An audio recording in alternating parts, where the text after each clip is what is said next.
Picture this: entire cities swallowed by the ocean, fertile farmland turned into salty wastelands, and millions forced from their homes by creeping waters. This isn't a scene from a distant future. It's already beginning. In Miami, streets now flood even on sunny days. In Bangladesh, entire villages are disappearing under rising tides. And around the world, sea level rise threatens over 800 million people, with global costs projected to exceed $14 trillion annually by 2100. Faced with such a colossal threat, the big question remains: is it possible to stop, or even reverse, sea level rise? Today, we'll explore the real science behind this urgent question, and what humanity's chances really look like. Why is sea level rising in the first place? To understand if we can reverse sea level rise, we must first understand why it's happening. There are two major drivers: melting ice sheets and glaciers. Greenland and Antarctica are losing billions of tons of ice every year. Thermal expansion. As oceans warm, the water itself expands, taking up more space. Combined, these forces are pushing sea levels higher at an accelerating rate. Since 1880, global sea level has risen about 8 to 9 inches, but nearly half of that rise occurred in just the last 30 years. Without stopping these two engines, ice melt and warming, sea levels will continue to rise no matter what coastal defenses we build. Slowing sea level rise. Is it possible? While reversing sea level rise entirely is extremely difficult, slowing it down is achievable, but only with massive global action. The two biggest strategies are cutting greenhouse gas emissions. Reducing carbon dioxide and methane slows global warming, giving ice sheets time to stabilize. Protecting carbon sinks. Forests, wetlands, and mangroves naturally absorb carbon dioxide. Protecting and expanding them helps fight warming.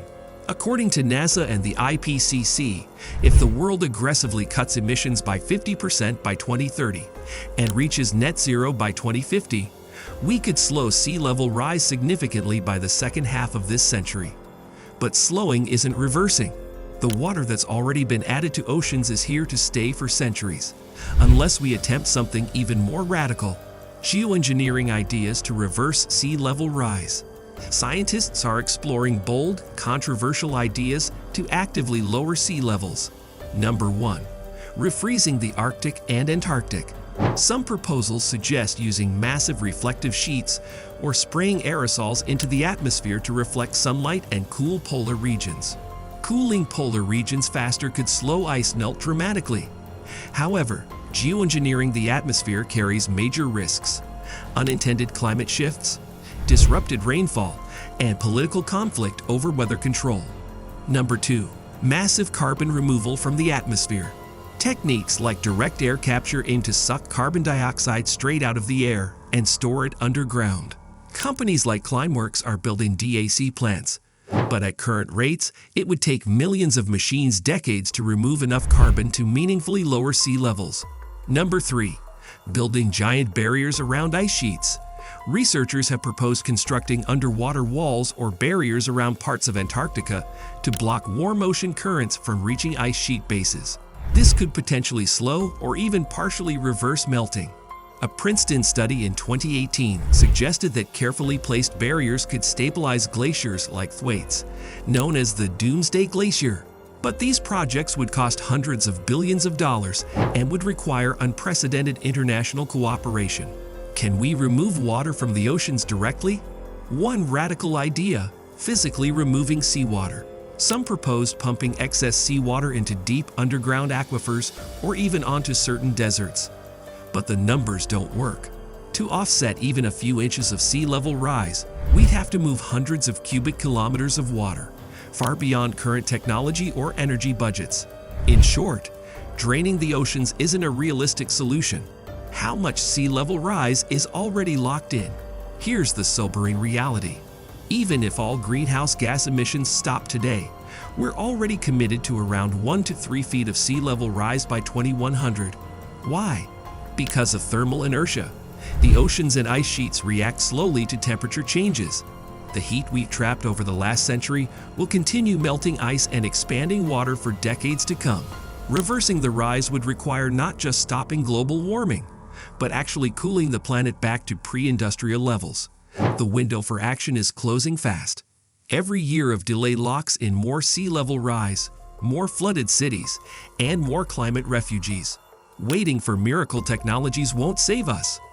The hard, urgent work must start now, or our coastal future will be permanently underwater. What we can still save?